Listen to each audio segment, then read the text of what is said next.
Саламатсыңарбы балдар? Бүгүнкү сабакка даярбызбы? Анда эмесе бүгүнкү сабактын темасы Майрамкан Абылкасымова эстелик сүйлөйт поэмасы. Алтын эрежени кабыл алып, тынч отуруп, сабакты түшүнгөнгө аракет кылабыз. Экранга көңүлүбүздү бурабыз. Сабактын максаты билим берүүчүлүк. Окуучулар Майрамкан Абылкасымованын өмүр чыгармачылыгы жөнүндө түшүнүк алышат. Поэманын мазмунун сүйлөп беришет. Өнүктүрүүчүлүк. Окуучулар теманын мазмунун өзүлөрүнүн сөзү менен түшүндүрүп айтып бере алышат. Тарбия берүүчүлүк. Окуучулар поэманы окуу менен мекенди сүйүүгө, карт тарыхтын апаат күндөрүн унутпоого тарбияланышат. Балдар, анда эмесе үй тапшырманы кайталайбыз. Силер бул сүрөттөн эмнени көрүп турасыңар? Ооба, азаматсыңар. Бул Чыңгыз Айтматовдун биринчи мугалим повести. Биз өткөн сабакта өткөнбүз.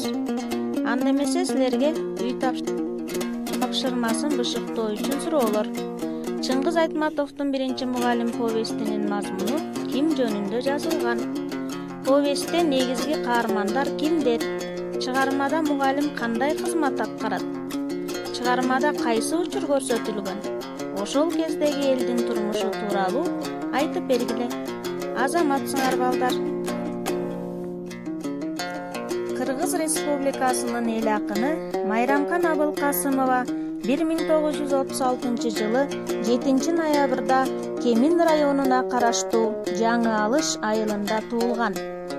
Ал эң алгач өз айылындагы 7 жылдык мектепти бүтүргөн. Андан кийин Фрунзедеги кыздар педагогикалык окуу жайын 1953 жылы аяктаган. 1958 жылы болсо Маяковский атындагы кыз келиндер педагогикалык институтунун филология бөлүмүн бүтүргөн. Анын эң алгачкы ырлары Жеңишбек деген ат менен 1952 жылы жарык көргөн. Ошондон тартып Майрамкан Абылкасымованын ырлары басма сөз беттеринен орун ала баштаган.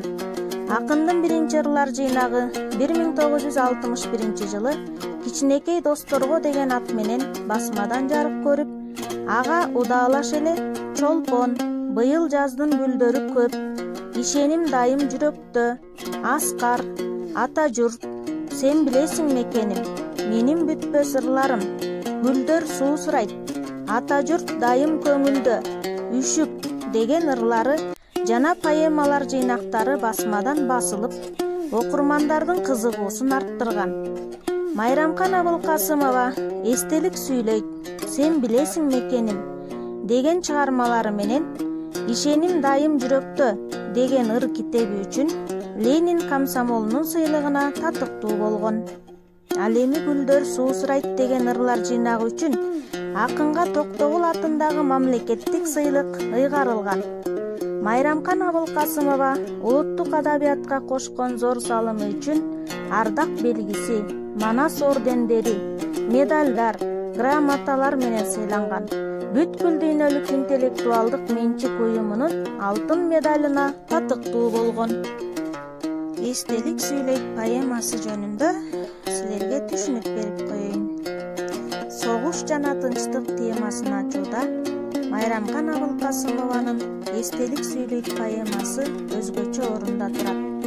Анын эч ким эч качан унутулбайт деген элдик учкул сөздү негиз кылып алып, согушта курман болгондордун баарын аларга коюлган эстеликке символдоштурат.